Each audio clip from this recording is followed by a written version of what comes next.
Саламатсыздар ма балалар? Бүгін бізде қазақ тіл сабағы, яғни біздегі бүгінгі сабақтың бүгінгі тақырып, яғни жаңа айттым, қиял әлемі. Яғни жаңа мақсат кетіп қалды ғой.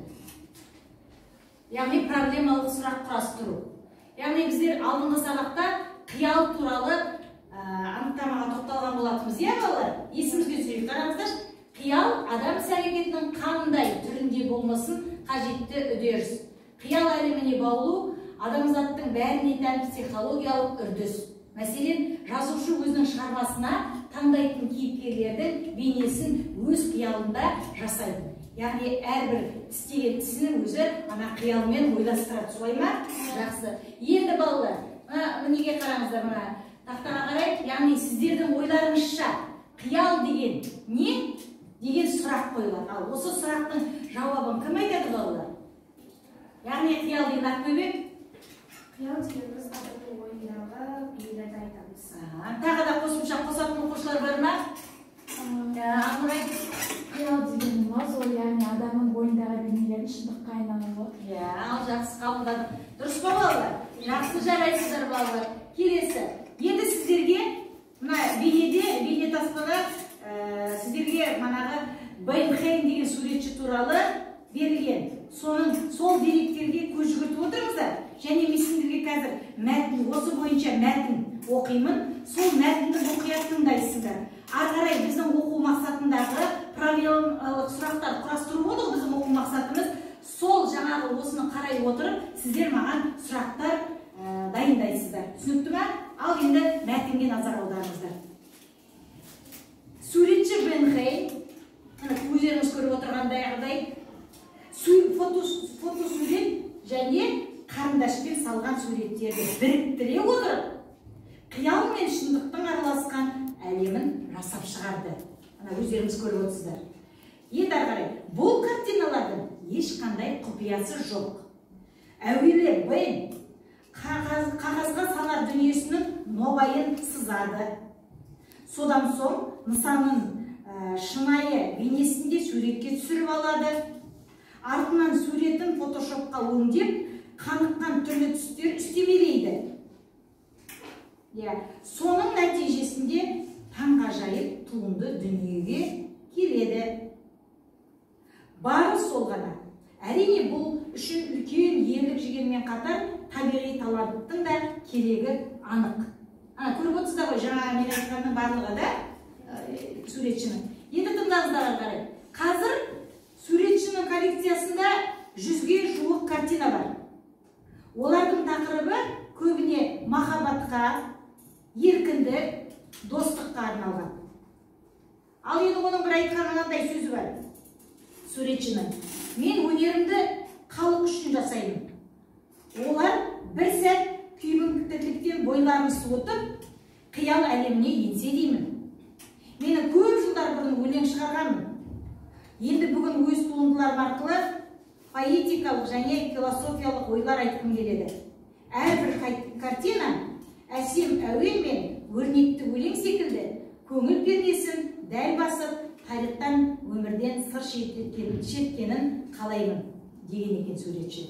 Енді сіздер жаңа мына бейне суретке, яғни бұл жаңағы кімнің суреті салып жатқан? Суретші Бейнхеймнің өнері, солай ма? Енді жаңағы мен мәтін оқыдым. Сол мәтін бойынша сіздер қандай түсінік алдыңыздар? Енді балалар, одан енді біздер тілдік бағыттарға тоқталайық. Яғни біздер сұрақтардың қандай түрлері бар, проблемалық сұрақтар деген не, сұрақ сұрамай білім алу мүмкін бе деген сұрақтар туындап тұр. Енді осы сұрақтарға мен сіздерден жауап күтіп отырмын.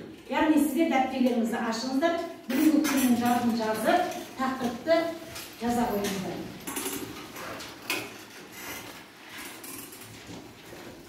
Тақырыпты жазыңыздар, қиял әлемі. Сосын мына мен көрсетіп тұрған тақтадағы сұрақтарды дәптерлеріңізге жазып алыңыздар. Сосын қазір осы сұрақтардың маған жауабын айтасыздар.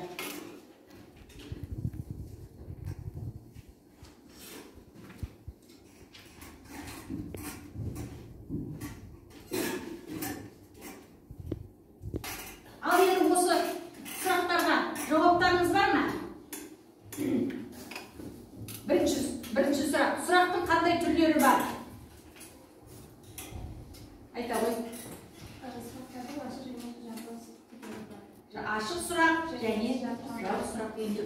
Жақсы отыра ғой. Келесі проблемалық сұрақ дегеніміз не? Иә? Мәтіннің мазмұнын анықтайтын сұрақтарда проблемалық сұрақ дегеніміз. Тағы толықтырып айту керек. Жақсы жауап. Тағы да толықтырып. Толық жауап бар ма? Яғни берілген мәтіннің ішіндегі айта ғой, Ағназия? Проблемалық сұрақ дегеніміз сол мәселенің ішіндегі проблема, яғни бір сұрақтың жауабын шешу. Нақты сұрақтар. Жақсы. Келесі. Сұрақ сұрамай білім алу мүмкін бе? Ақтөбе? Сұрақ сұрамай білім алу мүмкін емес. Әрине, мүмкін емес.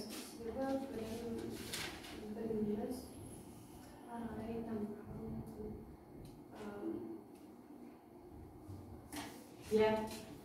Жақсы толықтырады, Мартұрай. Сұрақ сұрамай білім алу менің ойымша мүмкін емес. Себебі біз сұрақсыз, яғни өзіміздің сұрақ қою. Сұрақ қою арқылы өзімізге қажет білімімізді ала аламыз. Ала аламыз. Яғни сұрақ қою арқылы әрбір жаңалықты да біле аламыз. Солай ма? Жақсы.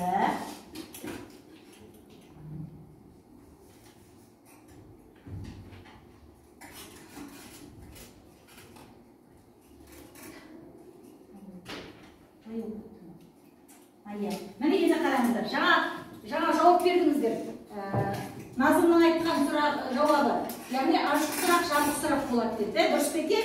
Ал енді ашық сұрақ дегеніміз не екен? Балда қарай, барлығымыз тақта түсіндіруді, көзқарасты білдіруді қажет ететін ашық сұрақ. Нақты қысқа жауапты қажет ететін жабық сұрақ. Жақсы. Бұны да дәптерлеріңізге түртіп алыңыздар.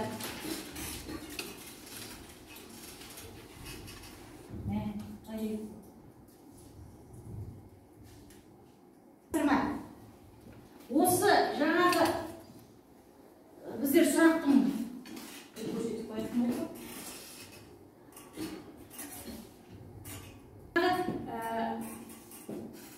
қандай түрлері бар?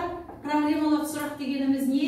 Манағы сұрақ қою үшін манағы білім мүмкін бе деген сияқты сұрақтар болды ғой. Енді сіздерге осы жаңа мен айтқан, мен оқыған мәтіннің ішінен сіздер проблемалық сұрақтар құрастыруларыңыз керек. Жаңа мәтін бойынша. Ал құрастырайық. Кім қандай сұрақтар дайындайды? Яғни ашық сұраққа бір сұрақ, жабық сұраққа бір сұрақ. Жаңа мәтінді тыңдадыңыздар ғой? Тыңдадыңыздар ғой, да? Түсінікті болды ма? Не туралы, кім туралы? Туралы. Және де оның суреттері. Дұрыстағы не қаралды? Бұл суреттердің барлығын кімге арнаған? Халыққа арналған. Оның көп жаңағы шығармалардың бәрі қандай тақырыпта? Дұрыс. Міне көрдіңіздер, балалар сол мәтінді сендер тыңдап отырып түсінген екенсіздер. Енді тапсырма бойынша балалар жаңағы сұрақтарға сұрақ дайындайсыңдар. Ашық сұрақ және жабық сұрақ. Себебі сендер оның анықтамасын білесіңдер. Ашық сұрақ дегеніміз не? Жабық сұрақ дегеніміз не? Міне осыларға байланысты жаңа мәтіннен сұрақ құрастырыңыздар.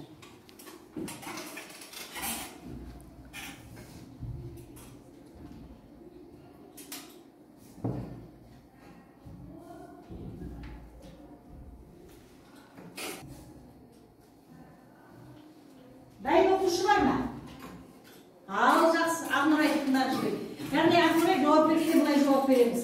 Ашық сұраққа құрастырған сұрағым мынандай, жабық сұраққа құрастырған жауабым мынандай деп маған нақты жауап бересіңдер. Ал бастайық. Жабық сұраққа, яғни суретшінің есімі кім? Суретшінің есімі кім? Жабық сұрақ. Кім айтады?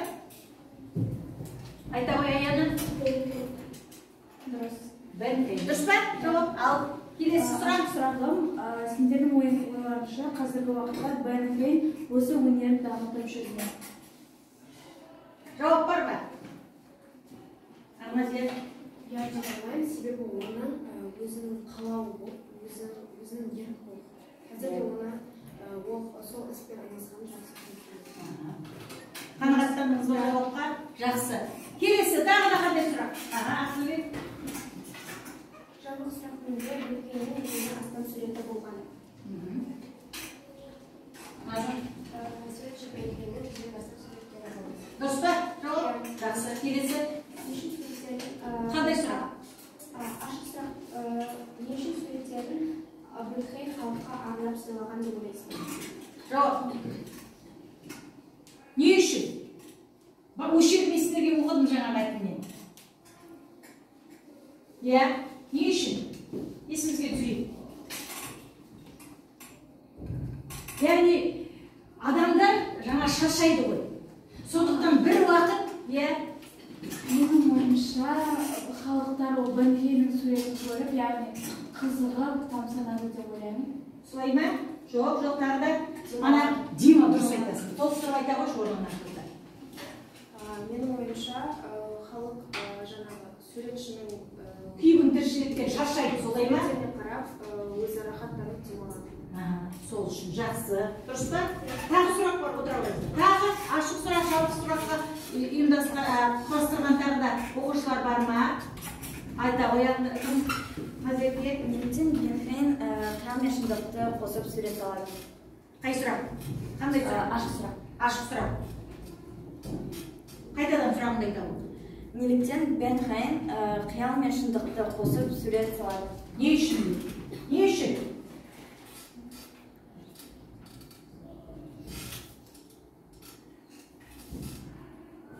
Иә, бар ма жауап? Өзің айта ғой. Менің ойымша Бенхейм бұл қиял ғажайыппен, яғни суреттерді қосқан кезде өте ғажап суреттер, яғни портреттер шығып, оны халыққа көрсете алып, яғни халық оған тапсырды деп ойлаймын. Солай қанағаттанасыз ба сұрақтың жауабына? Екінші жабық сұрақ. Бенхейм суреттерін кімге арнаған? Бенхейм суреттерін кімге арнаған? Білеміз ба? Жақсы, айта ғой. Бенхейм суреттерін халыққа арнаған. Дұрыс па? Дұрыс. Жақсы. Тағы да сұрақ бар ма? Қандай сұрақ? Қойылатын сұрақ бар ма? Болды, жақсы. Жақсы балалар. Яғни біздер жаңағы өзіміздің сұрақтар бойынша, яғни ашық сұрақ, жабық сұрақтар бойынша қойылған өздеріңізге берген тапсырма бойынша сұрақтар әзірледіңіздер. Жақсы, жарайсыздар. Келесі ары қарай.